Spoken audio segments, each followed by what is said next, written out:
যদি তোমার কাছে এরকম কোনো কোশ্চেন থাকে যে এই ফাংশনটি even function or odd function, এবং তুমি যদি একবারে যদি তাকিয়ে দেখো, তুমি লক্ষ্য করবে যে এই ফাংশনটির প্রত্যেকটি এক্সের উপরে যে ঘাতগুলি আছে সেগুলি কিন্তু অড নাম্বার। তো দেখে মনে হতেই পারে এটি হয়তো অড ফাংশন হবে, কারণ অড ফাংশনের ডেফিনেশন বলছে যদি f of minus x is equal to minus f x হয় তাহলে সেই ফাংশনটিকে অড ফাংশন বলবো for all values of x, এবং ইভেন ফাংশন বলছে যদি f of minus x is equal to f of x হয়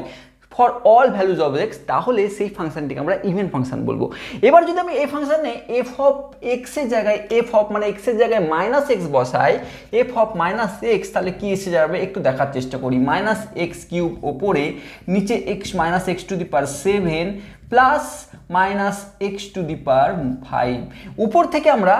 মাইনাস এক্স কিউব, নিচ থেকে আমরা minus x to the power 7 minus x to the power 5 আসবে। নিচ থেকে যদি আমরা মাইনাস কমন নিই তাহলে পড়ে থাকছে minus x cube by minus of x to the power 7 plus x to the power 5, অর্থাৎ মাইনাস মাইনাস কেটে গেলে আমরা যে জায়গায় আসছি সেটিকে আমরা লিখতেই পারি এফ অফ এক্স, অর্থাৎ minus F of minus x, F of minus x আমাকে এফ অফ এক্স এনে দিচ্ছে। তাই এটি দেখতে ইভেন ফাংশন হলে অড ফাংশন হলেও এটি কিন্তু অ্যাকচুয়ালি ইভেন ফাংশন।